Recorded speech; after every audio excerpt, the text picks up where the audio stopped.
മലയാളത്തിന്റെ ഭാവഗായകൻ പി ജയചന്ദ്രന് ശ്രദ്ധാഞ്ജലി അർപ്പിക്കുവാൻ വായനക്കൂട്ടം അംഗങ്ങളും ചലച്ചിത്ര ഗാനപ്രേമികളും പെരുമ്പാവൂർ മുനിസിപ്പൽ ലൈബ്രറി മുറ്റത്ത് ഒത്തുചേർന്നു.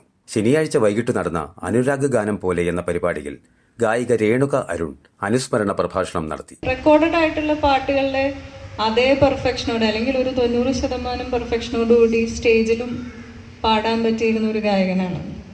അത് ഇന്നത്തെ ഒരു കണക്കിൽ നോക്കുമ്പോൾ വളരെ ഒരു ഔന്നത്യം എന്ന് പറയണം. എന്താണെന്ന് വെച്ച് കഴിഞ്ഞാൽ ഇപ്പോൾ നമ്മൾ പല ലൈവും കാണുമ്പോഴത്തേക്കും ഈ മറ്റേ പ്ലസ് ട്രാക്ക് ഇട്ട് ചുണ്ടനക്കുക, അതല്ലെങ്കിൽ നമ്മളെ അതിശയിപ്പിക്കുന്ന രീതിയിലൊരു ക്വാളിറ്റിയുടെ ഒരു കുറവുണ്ട്. ഞാൻ ആരെക്കുറിച്ചും കുറ്റം പറയുക അങ്ങനെ പറയുന്നതല്ല, എനിക്ക് തന്നെ ഒരു നിരീക്ഷണം എന്ന നിലയിൽ തോന്നിയതാണ്. പക്ഷേ ഇതിനു മുമ്പുള്ള ജയചന്ദ്രൻ സാറിനെ പോലെയുള്ള ആ ഒരു തലമുറയിൽപ്പെട്ട ഗായകരെല്ലാം ആ റെക്കോർഡിംഗ് സ്റ്റുഡിയോയുടെ പെർഫെക്ഷൻ സ്റ്റേജിലും കൊണ്ടുവരാറുണ്ട്, ലൈവിലും. അത് ശരിക്കും വലിയൊരു ക്വാളിറ്റിയാണ്. ഒരു പ്രൊഫഷണൽ മ്യൂസീഷ്യന് വേണ്ട ഏറ്റവും വലിയ ക്വാളിറ്റിയിൽ പെട്ടതാണ്. ഇതെല്ലാം ചേർന്ന ഒരു വലിയ ഗായകനായിരുന്നു, ഗ്രേറ്റ് സിംഗർ. നമ്മളെല്ലാവരെയും ഗ്രേറ്റ് എന്ന് വിളിക്കില്ല, സംഗീതജ്ഞരെന്ന് വിളിക്കില്ല. നമ്മളിപ്പോൾ എല്ലാവരും കൂടെ സമയം കണ്ടെത്തി ഇവിടെ കൂടി അനുസ്മരിക്കുന്നത് തന്നെ അദ്ദേഹത്തിൻ്റെ വലിപ്പം കൊണ്ടാണ്. നമ്മളെല്ലാ മരണങ്ങളും നമ്മൾ ഇങ്ങനെ സമയം ചിലവാക്കി നമ്മൾ അതേക്കുറിച്ച് സംസാരിക്കാറുള്ളൂ.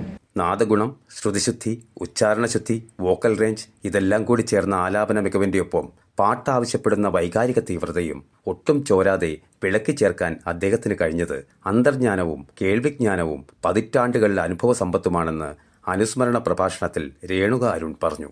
2017 തെലുങ്കിൽ മികച്ച പിന്നണി ഗായികയ്ക്കുള്ള ഗൾഫ് ആന്ധ്ര മ്യൂസിക് അവാർഡ് നേടുകയും മലയാള ചലച്ചിത്ര പിന്നണി ഗാനരംഗത്ത് ശ്രദ്ധേയമായ ഗാനങ്ങൾ ആലപിക്കുകയും ചെയ്തിട്ടുള്ള പെരുമ്പാവൂർ സ്വദേശി രേണുകയെ മുനിസിപ്പൽ ലൈബ്രറി വായനക്കൂട്ട അംഗങ്ങൾ ചടങ്ങിൽ പൊന്നാടി അണിയിച്ച് ആദരിച്ചു. തുടർന്ന് ജയേന്ദ്രൻ ആലപിച്ച ശ്രദ്ധേയമായ പാട്ടുകൾ പലതും ആസ്വാദകരടക്കം വേദിയിൽ പാടി. മധുരൈ മടിയിനിൽ രാധാരഹസ്യ, മധുരൈ മടിയിനിൽ രാധാരഹസ്യ, കാതൽ കണ്ണനിൽ രാധാരഹസ്യ,